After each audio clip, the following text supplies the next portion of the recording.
Hey everyone, it's Sendoh here, and last night we got another Counter-Strike update. As I mentioned in the previous video, Valve has finally fixed one of the biggest and most inconsistent problems in CS2, the sprays. The difference is actually very noticeable, and honestly I think we're getting closer and closer to having a polished game. So today we're going to talk about this and another piece of news related to the major. Apparently the team BESTIA has been left out of the tournament for not having their visas in time, although, well, we'll go into more detail about that because it's not exactly like that. But first, here's a word from today's video sponsor. Today's video is sponsored by Keydrop, the leading case opening platform. Open all kinds of themed cases, upgrade your skins, and take part in exciting battles. And wait, that's not all. By using the code sendoh, not only do you get a bonus when depositing money on the site, but you also get access to all kinds of giveaways, with thousands of dollars in prizes. You'll find the link to my code and the giveaways in the description below. And most importantly, it's only for those over 18 and with money you can afford to spend.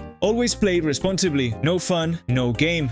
Another day, another Counter-Strike patch that could be summed up in a single line, but this time it might be the most important line of text we've had in all the time CS2 has been out. One of the most inconsistent problems in the game has finally been patched, all thanks to Eugenio, a community member. Thanks to this person who spent their free time figuring out what was causing sprays and recoil in CS2 to feel off, the issue was resolved in record time. Thanks to his ultra-detailed analysis, it was very easy for Valve to get everything fixed. As I explained in my previous video, CS2 had a major problem with sprays due to a conflict between ticks and the view punch mechanic, which caused weapons to shake more than they should when trying to spray. This was especially noticeable when doing a half spray, stopping and then trying to restart. Valve has now managed to fix this by making recoils calculated per frame instead of per tick, and while this might sound trivial, it actually changes everything. It now feels way more consistent. Thanks to the community, we've been able to see several comparisons of how it was before and how it is now. Some weapons show the difference much more clearly, but overall I invite you to hop into a deathmatch or a game and try it out for yourself.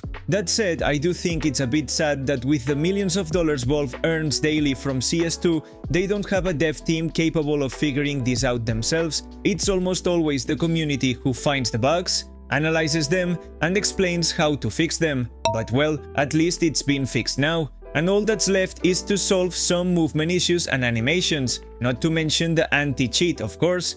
Unfortunately, not everything is good news in the CS2 community. In the past few hours, many content creators, teams and pro players have united in response to a major injustice.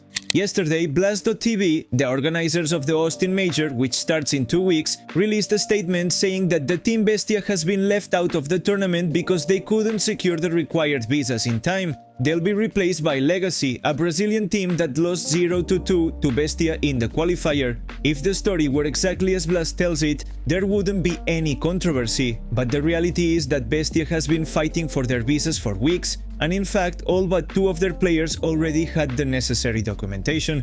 Apparently their visas were denied twice because the US government saw a risk that some of the players might stay illegally in the country. But the truth is, they're just a group of young guys who want to live out their dream of playing on the world stage, a spot they earned through their own hard work. The team asked for a few more days to resolve the situation. In fact, just yesterday they received confirmation that by this coming Monday 100% of the team would have their visas. But the organization didn't care at all. They sent an email saying they were out and would be replaced by another team. A team that, besides not taking a stance on the issue, simply put out a statement saying they'll try to represent Brazil well. The entire Counter-Strike scene quickly came together to ask Blast to wait a few more days before making such a drastic decision. In the case of the Copenhagen Major, PGL extended the deadline and even gave 9 pandas until 5 days before the tournament to sort out their visas. But with BESTIA, Blast didn't even give them a deadline, just an email saying they were out. Pros like Monesi, Fallen and Carrigan have spoken out against this decision, saying BESTIA should be allowed to play,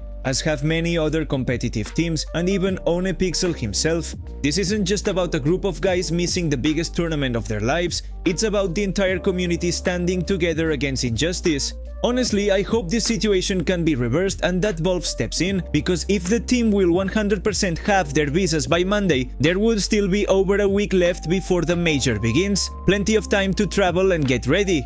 That's all I have to say for now. If you want to help the Bestia guys, it's super important to keep putting pressure on Blast. Hope you enjoyed the video. I'm Sendoh and I'll see you next time.